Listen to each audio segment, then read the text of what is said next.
वसुदेव सुतं देवं कंसचानूरमर्दनं देवकी परमानन्दं कृष्णं वन्दे जगद्गुरु।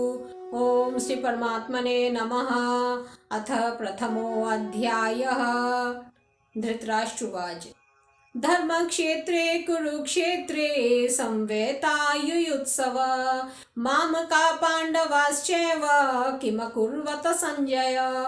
धृतराष्ट्र बोले, हे संजय, धर्मभूमि कुरुक्षेत्र में इकट्ठे हुए युद्ध की इच्छा वाले मेरे और पांडु के पुत्रों ने भी क्या किया। यह हिंदू संस्कृति की विलक्षणता है कि इसमें प्रत्येक कार्य अपने कल्याण का उद्देश्य सामने रखकर ही करने की प्रेरणा दी गई है। इसलिए युद्ध जैसा घोर कर्म भी धर्मक्षेत्र एवं कुरुक्षेत्र में किया गया है, जिससे कि युद्ध में मरने वालों का भी कल्याण हो जाए। भगवान की ओर से सृष्टि में कोई भी मेरे तेरे का विभाग नहीं किया गया है। संपूर्ण सृष्टि पांच भौतिक है। सभी मनुष्य समान हैं और उन्हें आकाश, वायु, अग्नि, जल और पृथ्वी भी समान रूप से मिले हुए हैं, परंतु मनुष्य मोह के वशीभूत होकर उनमें विभाग कर लेता है कि ये मनुष्य घर, गांव, प्रांत, देश, आकाश, जल आदि मेरे हैं और ये तेरे हैं। इस मेरे और तेरे के भेद से ही संपूर्ण संघर्ष उत्पन्न होते हैं। महाभारत का युद्ध भी मामका मेरे पुत्र और पांडवा पांडु के पुत्र इस भेद के कारण आरंभ हुआ है। संजय उवाच दृष्ट्वा तु पांडवानीकं व्यूरं दुर्योधनस्तदा आचार्यम् उपसंगम्य राजा वचनमब्रवीत्। संजय बोले, उस समय वज्रव्यूह से खड़ी हुई पांडव सेना को देखकर और द्रोणाचार्य के पास जाकर राजा दुर्योधन यह वचन बोला। पश्चैतां पांडुपुत्राणाम् आचार्य महतिं चमुं व्यूराम द्रुपदपुत्रेण तव शिष्येन धीमता। हे आचार्य, आपके बुद्धिमान शिष्य द्रुपद पुत्र धृष्टद्युम्न के द्वारा व्यूह रचना से खड़ी की हुई पांडवों की इस बड़ी भारी सेना को देखिए। अत्र शूरा महेश्वासा भीमार्जुन समायुधि युयुधानो विराटश्च द्रुपदश्च महारथ दृष्टकेतुश्च कीतान काशीराजश्च वीर्यवान् पुरुजित कुन्तिभोजश्च शैब्यश्च नरपुङ्गवः युधामन्युश्च विक्रांत उत्तमौजाश्च वीर्यवान् सौभद्रो द्रौपदेयश्च सर्व एव महारथा। यहाँ पांडवों की सेना में बड़े बड़े शूरवीर हैं, जिनके बहुत बड़े बड़े धनुष हैं तथा जो युद्ध में भीम और अर्जुन के समान हैं। उनमें युयुधान, राजा विराट और महारथी द्रुपद भी हैं। दृष्टकेतु और चेकितान तथा पराक्रमी काशीराज भी हैं। पुरुजित और कुंतीभोज ये दोनों भाई तथा मनुष्यों में श्रेष्ठ शैव्य भी हैं। पराक्रमी युधामन्यु और पराक्रमी उत्तमौजा भी हैं। सुभद्रा पुत्र अभिमन्यु और द्रौपदी के पांचों पुत्र भी हैं। ये सब के सब महारथी हैं।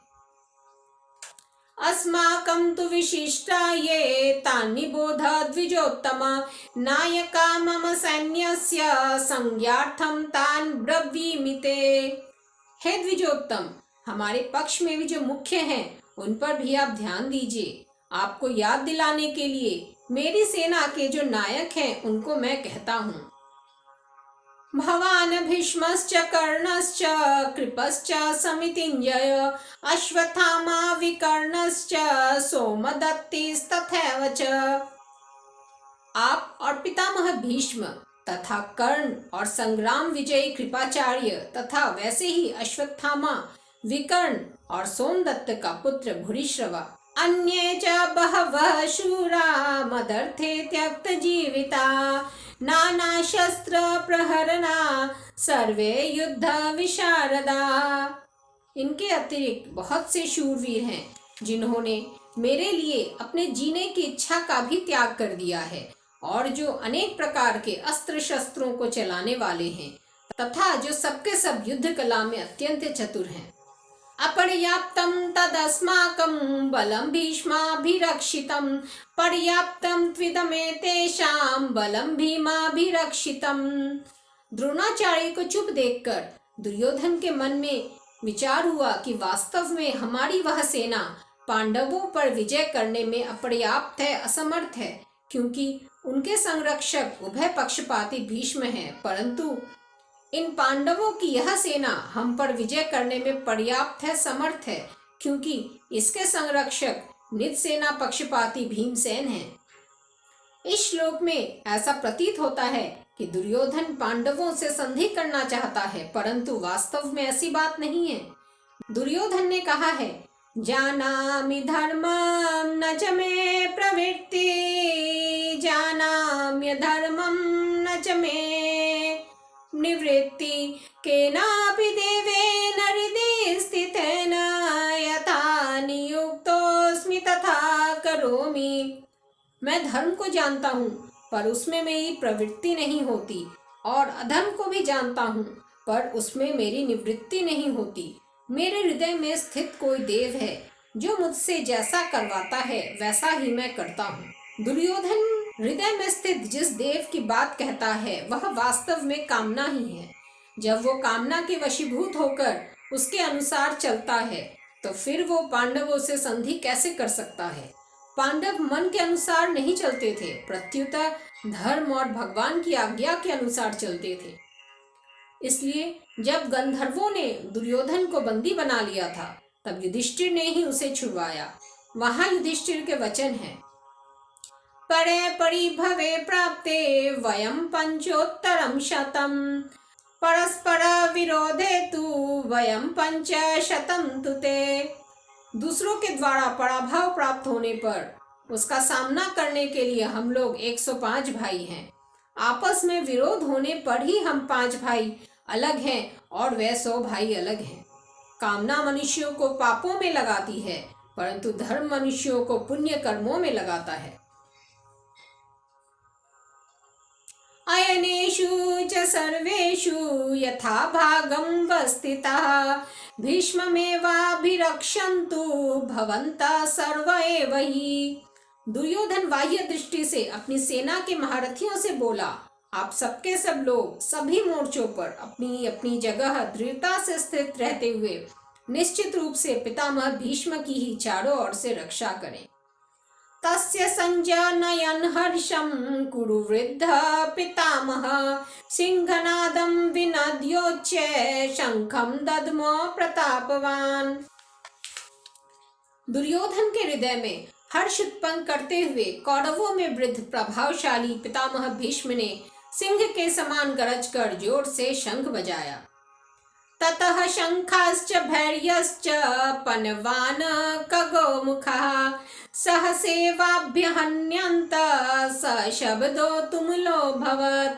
उसके बाद शंख और भेरी नगाड़े तथा ढोल मृदंग और नरसिंगे बाजे एक साथ ही बज उठे। उनका वह शब्द बड़ा भयंकर हुआ। ततः श्वेतैर्हयैर्युक्ते महति स्यन्दने स्थितो माधव पाण्डवश्चैव दिव्यो शंखो प्रदध्मतु। उसके बाद सफेद घोड़ों से युक्त महान रथ पर बैठे हुए लक्ष्मीपति भगवान श्री कृष्ण और पांडुपुत्र अर्जुन ने भी दिव्य शंखों को बड़े जोर से बजाया। पांचजन्यम ऋषिकेशो देवदत्तं धनंजय पौंड्रम दध्मो महाशंखम भीमकर्मावृकोदरः। अंतर्यामी भगवान श्री कृष्ण ने पांचजन्य नामक तथा धनंजय अर्जुन ने देवदत्त नामक शंख बजाया और भयानक कर्म करने वाले वृकोदर भीम ने पौंड्र नामक महाशंख बजाया। अनंत विजयम राजा कुंती पुत्रो युधिष्ठिरः नकुल सहदेवश्च सुघोष मणिपुष्पक। कुंती पुत्र राजा युधिष्ठिर ने अनंत विजय नामक शंख बजाया तथा नकुल और सहदेव ने सुघोष और मणिपुष्पक नामक शंख बजाए। काश्यश्च परमेश्वासः शिखंडी च महारथः दृष्टद्युम्नो विराटश्च सात्यकिश्च पराजितः। द्रुपदो द्रौपदेयाश्च सर्वश पृथिवीपते सौभद्रश्च महाबाहु शंखा दद्मु पृथक पृथक। हे राजन, श्रेष्ठ धनुष वाले काशीराज और महारथी शिखंडी तथा धृष्टद्युम्न एवं राजा विराट और अजय सात्यकी, राजा द्रुपद और द्रौपदी के पांचों पुत्र तथा लंबी लंबी भुजाओं वाले सुभद्रा पुत्र अभिमन्यु, इन सभी ने सब ओर से अलग अलग अपने अपने शंख बजाए। सघोषो धार्तराष्ट्राणां हृदयानि व्यदारयत् नभश्च पृथिवीं चैव तुमुलो व्यानुनादयन्। और पांडव सेना के शंखों के उस भयंकर शब्द ने आकाश और पृथ्वी को भी गुजाते हुए अन्याय पूर्वक राज्य हड़पने वाले दुर्योधन आदि के हृदय विदीर्ण कर दिए। अथ व्यवस्थितान् दृष्ट्वा धार्तराष्ट्रान् कपिध्वजः प्रवृत्ते शस्त्रसम्पाते धनुरुद्यम्य पाण्डवः। ऋषिकेशं तदा वाक्यम् इदमाह महीपते। हे महीपते धृतराष्ट्र, अब शस्त्र चलने की तैयारी हो ही रही थी कि उस समय अन्याय पूर्वक राज्य को धारण करने वाले राजाओं और उनके साथियों को व्यवस्थित रूप से सामने खड़े हुए देखकर कपिध्वज पांडुपुत्र अर्जुन ने अपना गांडीव धनुष उठा लिया और अंतर्यामी भगवान श्री कृष्ण से यह वचन बोले। अर्जुन उवाच सेनयोरुभयोर्मध्ये रथं स्थापयाम्यच्युत यावदेतान् निरीक्ष्येऽहं योद्धुकामानवस्थितान् कैर्मया सह योद्धव्यम् अस्मिन् रणसमुद्यमे। अर्जुन बोले, हे अच्युत, इन दोनों सेनाओं के मध्य में मेरे रथ को आप तब तक खड़ा कीजिए जब तक मैं युद्ध क्षेत्र में खड़े हुए इन युद्ध की इच्छा वालों को देख न लूं कि इस युद्ध रूप उद्योग में मुझे किन किन के साथ युद्ध करना योग्य है। योत्स्यमानान् वेक्ष्येऽहं य एतत्र समागताः धार्तराष्ट्रस्य दुर्बुद्धे युद्धे प्रिय चिकीर्षव। दुष्ट बुद्धि दुर्योधन का युद्ध में प्रिय करने की इच्छा वाले जो ये राजा लोग इस सेना में आए हुए हैं, युद्ध करने को उतावले हुए इन सबको मैं देख लूं। संजय उवाच एवमुक्तो ऋषिकेशो गुडाकेशेन भारत सेनयोरुभयोर्मध्ये स्थापयित्वा रथोत्तम भीष्म द्रोण प्रमुखतः सर्वेषां च महीक्षिताम्। उवाच पार्थ पश्चैतान् संवेतान् कुरुनीति। संजय बोले, हे भरतवंशी राजन, निद्रा विजयी अर्जुन के द्वारा इस तरह कहने पर अंतर्यामी भगवान श्री कृष्ण ने दोनों सेनाओं के मध्य में पितामह भीष्म और आचार्य द्रोण के सामने तथा संपूर्ण राजाओं के सामने श्रेष्ठ रथ को खड़ा करके इस प्रकार कहा। हे पार्थ, युद्ध के लिए एकत्र हुए इन कुरुवंशियों को देख। ऐसा कहने में भगवान की यह गूढ़ अभिसंधि थी कि इन कुरुवंशियों को देखकर अर्जुन के भीतर छिपा कौटुंबिक ममता युक्त मोह जागृत हो जाए और मोह जागृत होने से अर्जुन जिज्ञासु बन जाए, जिससे अर्जुन का तथा उनके निमित्त से भावी मनुष्यों का भी मोहनाश करने के लिए गीता का महान उपदेश दिया जा सके। तत्र पश्यत् स्थितान् पार्थ पितॄनथ पितामहान् आचार्यान् मातुलान् भ्रातॄन् पुत्रान् पौत्रान् सखींस्तथा स्वसुरान् सुहृदश्चैव सेनयोरुभयोरपि। उसके बाद पृथानंदन अर्जुन ने उन दोनों ही सेनाओं में स्थित पिताओं को, पितामहों को, आचार्यों को, मामाओं को, भाइयों को, पुत्रों को, पौत्रों को तथा मित्रों को, ससुरों को और सुहृदों को भी देखा। तान् समीक्ष्य स कौन्तेय सर्वान् बन्धुवस्थितान् कृपया पर्याविष्टो विषदन्निदं ब्रवीत्। अपनी अपनी जगह पर स्थित उन संपूर्ण बांधवों को देखकर वे कुंती नंदन अर्जुन अत्यंत कायरता से युक्त होकर विषाद करते हुए ऐसा बोले। अर्जुन उवाच दृष्टवेमं स्वजनं कृष्ण युयुत्सुं समुपस्थितं सिदन्ति मम गात्राणि मुखं च परिशुष्यति वेपथुश्च शरीरे मे रोमहर्षश्च जायते। गाण्डीवं स्रंसते हस्त्वा त्वक चैव परिदह्यते न च शक्नोम्यवस्थातुं भ्रमतीव च मे मनः। अर्जुन बोले, हे कृष्ण, युद्ध की इच्छा वाले इस कुटुंब समुदाय को अपने सामने उपस्थित देखकर मेरे अंग शिथिल हो रहे हैं और मुख सूख रहा है तथा मेरे शरीर में कपकपी आ रही है एवं रोंगटे खड़े हो रहे हैं। हाथ से गांडीव धनुष गिर रहा है और त्वचा भी जल रही है। मेरा मन भ्रमित सा हो रहा है और मैं खड़ा रहने में भी असमर्थ हो रहा हूँ। निमित्तानि च पश्यामि विपरीतानि केशव न च श्रेयोनुपश्यामि हत्वा स्वजनमाहवे। हे केशव, मैं लक्षणों को भी विपरीत देख रहा हूँ और युद्ध में स्वजनों को मारकर श्रेय भी नहीं देख रहा हूँ। न कांक्षे विजयं कृष्ण न च राज्यं सुखानि च किं नो राज्येन गोविंद किं भोगैर्जीवितेन वा। हे कृष्ण, मैं न तो विजय चाहता हूँ, न राज्य चाहता हूँ, न सुखों को ही चाहता हूँ। हे गोविंद, हम लोगों को राज्य से क्या लाभ, भोगों से क्या लाभ, अथवा जीने से भी क्या लाभ।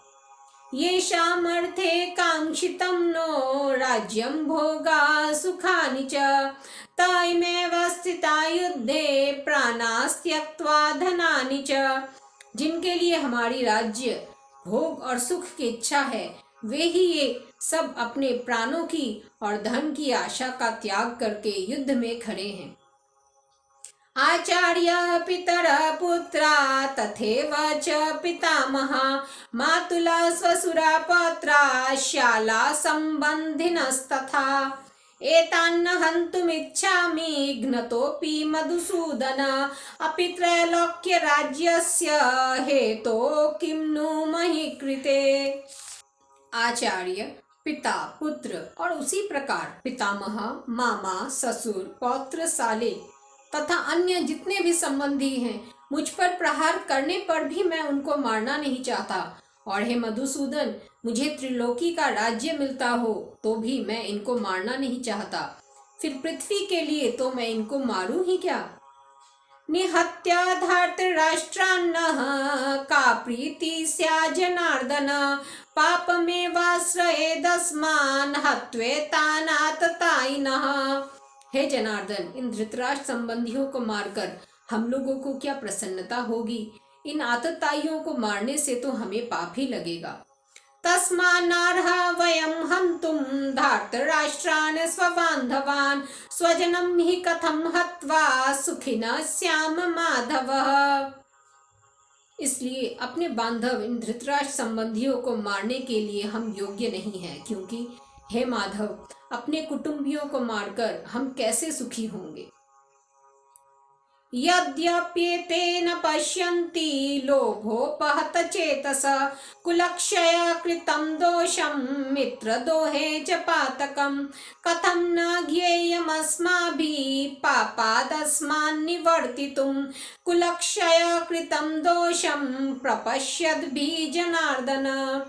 यद्यपि लोभ के कारण जिनका विवेक विचार लुप्त हो गया है, ऐसे दुर्योधन आदि कुल का नाश करने से होने वाले दोष को और मित्रों के साथ द्वेष करने से होने वाले पाप को नहीं देखते, तो भी हे जनार्दन, कुल का नाश करने से होने वाले दोष को ठीक ठीक जानने वाले हम लोग इस पाप से निवृत्त होने का विचार क्यों न करें। कुलक्षय प्रणश्यन्ति कुलधर्मा सनातनः धर्मे नष्टे कुलं कृत्स्नम् अधर्मोऽभिभवत्युत। कुल का नाश होने पर सदा से चलते आए कुल धर्म नष्ट हो जाते हैं और धर्म का नाश होने पर बचे हुए संपूर्ण कुल को अधर्म दबा लेता है। अधर्माभिभवात् कृष्ण प्रदुष्यन्ति कुलस्त्रियः स्त्रीषु दुष्टाषु वार्ष्णेय जायते वर्ण संकरः।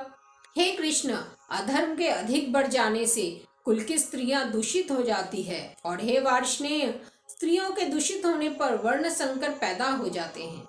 संकरो नरकायेव कुलघ्नानाम कुलस्य च पतन्ति पितरो ह्येषां लुप्त पिंडोदक क्रिया। वर्ण संकर कुल घातियों को और कुल को नरक में ले जाने वाला ही होता है, श्राद्ध और तर्पण न मिलने से इन कुल घातियों के पितर भी अपने स्थान से गिर जाते हैं। दोषैरे तय कुलघ्नानां वर्ण संकर कारके उत्साद्यन्ते जाति धर्मा कुल धर्माश्च शाश्वता। इन वर्ण संकर पैदा करने वाले दोषों से कुल घातियों के सदा से चलते आए कुल धर्म और जाति धर्म नष्ट हो जाते हैं। उत्सन्न कुल धर्माणां मनुष्याणां जनार्दन नरके नियतं वासो भवतीत्यनुशुश्रुम्। हे जनार्दन, जिनके कुल धर्म नष्ट हो जाते हैं उन मनुष्यों का बहुत काल तक नरकों में वास होता है, ऐसा हम सुनते आए हैं।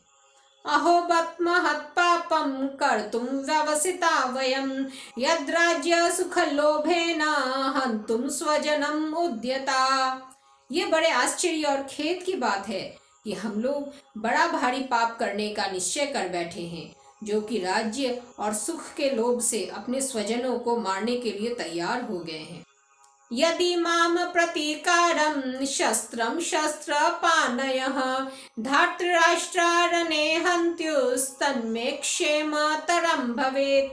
अगर ये हाथों में शस्त्र अस्त्र लिए हुए धृतराष्ट्र के पक्षपाती लोग युद्ध भूमि में सामना न करने वाले तथा शस्त्र रहित मुझे मार भी दे तो वो मेरे लिए बड़ा ही हितकारक होगा। संजय उवाच एवमुक्त्वा अर्जुना संख्ये रथोपस्थ उपाविशत् विसृज्य सशरं चापं शोकसंविघ्न मानस। संजय बोले, ऐसा कहकर शोकाकुल मन वाले अर्जुन वाण सहित धनुष का त्याग करके युद्ध भूमि में रथ के मध्य भाग में बैठ गए।